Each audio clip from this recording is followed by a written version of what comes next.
Assalamualaikum warahmatullahi taala wabarakatuh. Alhamdulillahirabbil alamin wassalatu wassalamu ala asrofil anbiya'i wal mursalin wa ala alihi washabihi ajmain amma ba'd. Pemirsa yang dirahmati Allah, yang dimanapun Anda berada, saya selalu berdoa untuk mereka semoga dilancarkan aktivitas kegiatan sehari-harinya atau dilancarkan dari rezekinya dan dilancarkan dalam perjuang bisnisnya. Semoga diberikan keluarga yang sakinah mawaddah warahmah, anaknya dijadikan oleh Allah ya anak yang saleh dan soleh. Amin ya rabbal alamin. Alhamdulillah, saya ini di siang ini tidak lain sedikit akan membahas tentang masalah ada 3 perkara, yaitu ikhlas, bahagia, dan sengsara. Saya membawa ikhlas, bahagia, dan sengsara karena selalu melekat di dalam tubuh kita ini, karena kita tidak bisa lepas dari bahagia atau sengsara. Tidak lepas. Kenapa tidak lepas? Karena apalagi manusia seperti kita ini, seperti manusia biasa, di dalam kebahagiaan atau kesengsaraan sebenarnya kita apakah masa waktu bahagia? Sebab di dalam Al-Quran, di dalam Bukhari Muslim, asya'idu sya'idu fi batni ummi wa sakiyu fi batni ummih. Bahagia ketika kita di dalam perut ibu, wa sakiyu fi batni ummi, kita sengsara ketika ada di dalam tubuh ini atau ibu ini. Ini ada 2 perkara yang merasakan keraksaan bahagia ketika kita di dalam perut ibu ini, ibu kita ini merasakan kebahagiaannya di situ. Kenapa merasakan kebahagiaan? Tidak ada memikirkan sesuatu, karena di situ yang selalu mau makan dimakani oleh Allah, mau minum diminumi oleh Allah, mau apapun aktivitas di dalam perut ibu itu ternyata kita posisinya lagi bahagia. Nah, ini di dalam perut ibu kita ruh ini dalam ruh ini berarti ini ruh yang berbicara. Dalam tubuh kita rasa bahagia, enak, enjoy. Ya, kalau rasa enak dan enjoy, segala-gala tiada lain hanya diurus oleh Allah Subhanahu wa taala. Nah, ketika kita dilahirkan oleh ibu kita,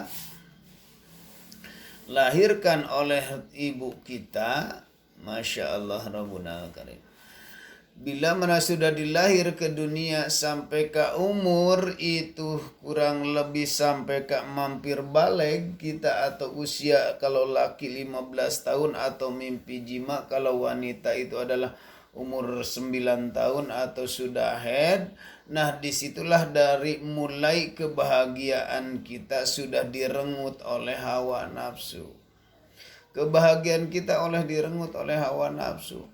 Kenapa? Karena kebahagiaannya yang tadinya merasa segala-gala, sekarang merasa berpikir untuk kita mendapatkan rezeki, mendapatkan kesenangan. Maka ruh itu di dalam hati ini tidak sadar sebenarnya tiada lain semuanya yang selalu diperani oleh Allah. Sebab kita merasa sudah kelelahan dan sengsara, ternyata capek yang ada.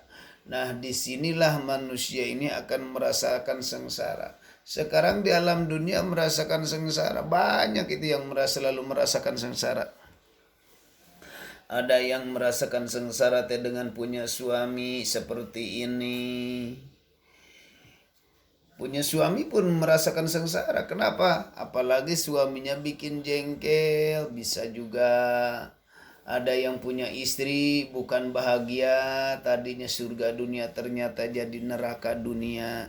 Nah, disitulah karena sedang kemunculannya sudah merengut, putusnya direngut dari umur baliknya kita, sudah diambil, sudah dipisahkan. Sebenarnya Allah itu selalu berperan, tapi manusia atas sedang mulai balik. Makanya kebanyakan orang sekarang ini banyak yang sengsara.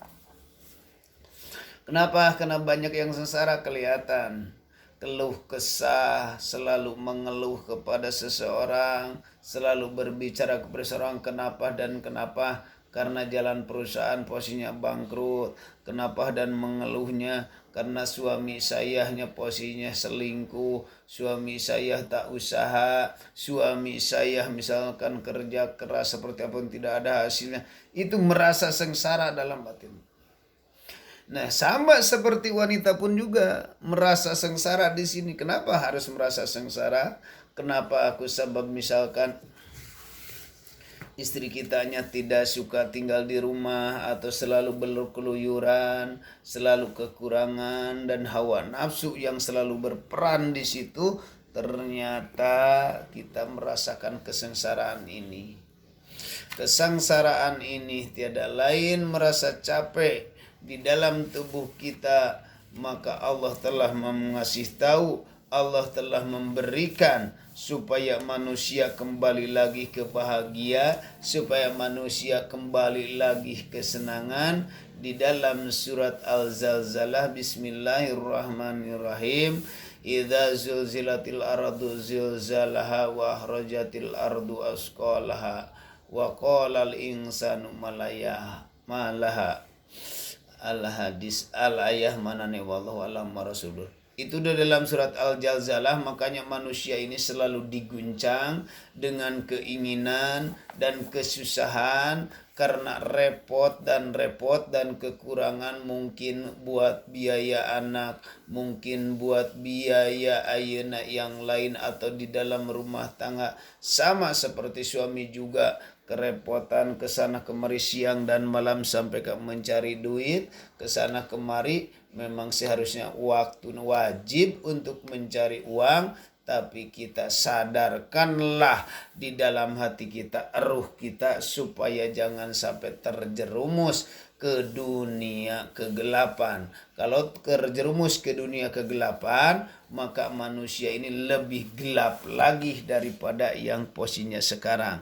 Ya, wahai para sahabat, siapapun yang telah melihat ini, berhentilah dari si kesiapan seperti itu. Tinggal meningkatkan aja kepada Allah supaya kita ibadah lebih meningkat, mencari rezeki diberikan oleh Allah lebih banyak lagi. Kusabab kita karena tak dikasih rezeki yang banyak karena kitanya selalu mengandalkan kepada nafsu. Coba kita berubah ruh kita atau dalam hati kita yang selalu bersandar kepada Allah. Kalau yang selalu bersandar kepada Allah, yakin karena bakal diberikan rezeki banyak dan berkah. Tinggal caranya gimana? Tinggal meningkatkan lagi kepada ibadah kepada Allah Subhanahu wa taala. Nah, di sini apalagi kalau kita yang selama ini berbuat baik, bagus itu, apalagi ketika banyak rezeki, alhamdulillah baik. Karena dalam Al-Qur'an sudah menjelaskan Al-An'am ayat 160. Al-An'am ayat 160. Bismillahirrahmanirrahim. Man ja'a bil hasanat falahu asyara amsalihha wa man ja'a sayiat fala yujza illa misla wa hum la yudlamun. Nah, di sini siapapun yang berbuat kebaikan, maka Allah akan membalas dengan 10 kali lipat. Ketika kita membuat kejelekan, maka Allah tidak akan membalas lebih daripada itu, tapi seperti semisilnya yang kita berbuat. Nah, itu di situ kita tingkatkan lagi kepada Allah supaya kita lebih ikhlas. Walaupun misalkan di dunia dengan keluh kesah dan kesusahan, di situ akan muncul rasa bahagia lagi. Atau misal kita masuk ruh kita ke zona ikhlas atau zona ayana batni umuhu, seperti inung dalam seperti dalam perut ibumu, Nah sekarang masuk lagi dengan segala-gala berpikir di dalam pikiran, bersadar di dalam hati itu tiada lain selalu berperan Gusti Allah. Kalau selalu berperan, berpikir dan berzikir, di situ selalu berperan Gusti Allah, itulah muncullah kebahagiaan, bakal datang kenyamanan. Karena apa? Karena kenyamanan di situ adalah yang kita cari selama ini, tapi tidak tahu cara jalannya. Mencari kesenangan itu cuma urusan dorongan hawa nafsu dunia, dan dunia ternyata dunia kalau sudah banyak bukan bahagia. Bukan bahagia lagi secara dohir. Pandangan manusia mah boleh dikatakan bahagia, tapi yang dia merasakan tidak bahagia. Kenapa tidak bahagia? Karena keluh kesahnya selalu dihantui dengan rasa ketakutan. Takut apa? Takut hilang, takut gak laku, takut. Seperti situlah akan merasakan kesengsaraan lagi. Tapi kalau kita kembali kepada Allah, akan kemunculan rasa bahagia di antara yang selalu melaksanakan perintah Allah dan Rasulnya. Terus kita dijalani, bukan cuma omong kosong. Kalau cuma omong kosong doang mah berarti al-amalu bila amal la sapatalah. Walaupun segudang ilmu, sebesar apapun ilmu, tidak diamalin, maka itu tidak akan menolong. Cuma buat yang hujah doang.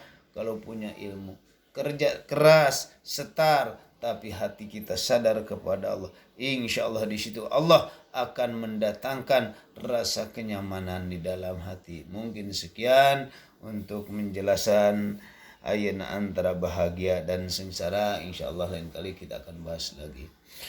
Allahumma sholli ala sayyidina Muhammad wa asghili zalimin bi zalimin wa arizna min bainihim salimin wa ala alihi wa sahbihi azmain.